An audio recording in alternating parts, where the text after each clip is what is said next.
मुझे कविता विशेष पढ़नी थी। हिंदुस्तान की फिल्में वहां काफी लोकप्रिय हैं, बहुत लोकप्रिय फिल्में।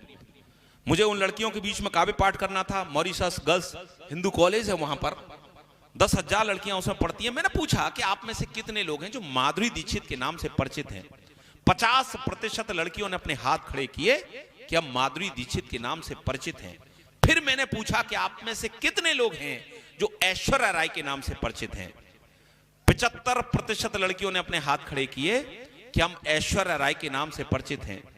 पर मैं इसे अपने देश का दुर्भाग्य कहूं, सौभाग्य कहूं, जब मैंने फिल्म इंडस्ट्री की एक ऐसी धार्मिक महिला का नाम लिया, मैंने पूछा कि आप में से कितने लोग हैं जो मल्लिका शेरावत के नाम से परिचित हैं। 100% लड़कियों ने अपने हाथ खड़े कर दिए।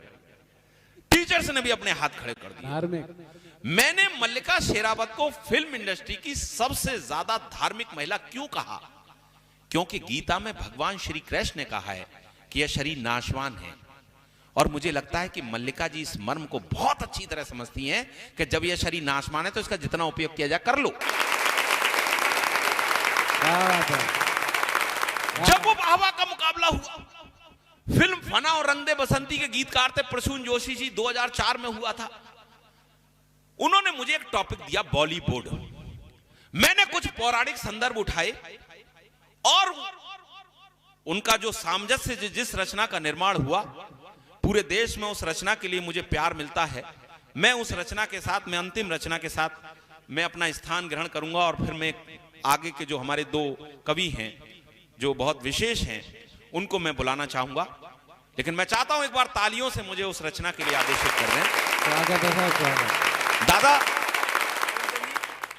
जी, मैं आपको बताना चाहता हूं, क्योंकि मैं आपको उस रचना को मैं समर्पित इसलिए कर रहा हूं कि मेरे जीवन में मेरी सर्वश्रेष्ठ लिखी हुई रचना मैं आपको समर्पित कर रहा हूं। बड़े दिनों बाद आपका मुझे आशीष प्राप्त हुआ है। एक बार तालियों से मुझे आदेशित करें कि एक धार्मिक सीरियल के निर्माता ने एक बड़ा काम किया। उसने अपने महाभारत सीरियल में द्रौपदी के रोल में मल्लिका शेरावत को लिया। महाराजा धृतराष्ट्र के शाही दरबार का दृश्य था, बड़ा ही मनोरम परिदृश्य था। सारे दरबारी अपनी आंखें सेक रहे थे, लेकिन भीष्म पितामह इस आधुनिक द्रौपदी के कम कपड़ों को देखकर अंदर तक झेंप रहे थे। उस दिन शर्म, लाज और हया की छुट्टी थी। अच्छा हुआ महारानी गांधारी की आंखों पर पट्टी थी। अचानक दुर्योधन ने क्रोध में आकर उछाला एक जुमला गंदा, बोला इस द्रौपदी ने मुझे अपमानित करने के लिए कहा था कि अंधे का पुत्र अंधा। यह सुनकर द्रौपदी बनी मल्लिका मुस्कुराई और थोड़ा सा दुर्योधन के नजदीक आई। बोली, अरे तुम मुझे छोड़कर हस्तिनापुर के लड़ रहे हो? अरे सच्ची बता, क्या तुम अंधेपन की ओर नहीं बढ़ रहे? मुझे छोड़कर तुम हस्तिनापुर के लड़ रहे हो? अरे सच्ची बताओ, क्या तुम अंधेपन की ओर नहीं बढ़ रहे हो? यह सुनकर दुर्योधन ने दुशासन को आदेश दिया। बोले भाई एक काम करो, इस द्रौपदी का चीरहरण कर इसे सार्वजनिक रूप से बदनाम करो।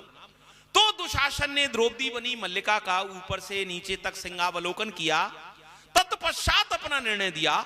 दोनों हाथ जोड़कर बोला, हे माते, कहां से शुरू करूं समझ में नहीं आ रहा है। अरे मुझे तो आपके शरीर पर चीरी नजर नहीं आ रहा है। यह सुनकर द्रौपदी ने अपने तेवर जता दिए और दुशासन की कमीज के 2 बटन तोड़कर उसके हाथ में थमा दिए। यह देखकर पांडवों तक में मच गई खलबली। बोले यार, इससे तो अपनी अज्ञातवास की जिंदगी भली। अरे इसने तो हमारी सोई हुई आत्मा जगा दी। अरे ये द्रौपदी तो हमने गलत दांव पे लगा दी। थोड़ी ही देर में दुशासन द्रौपदी के सैंडल की हील हो गया और सारा वातावरण चीरहरण के बजाय कमीज हरण में तब्दील हो गया। उसको बचाने के लिए भगवान श्री कृष्ण भी नहीं आए। यह देखकर हमारे मन में यह विचार आए कि इस देश में अबलाओं के चीरहरण करने वालों का यही हश्र होना चाहिए।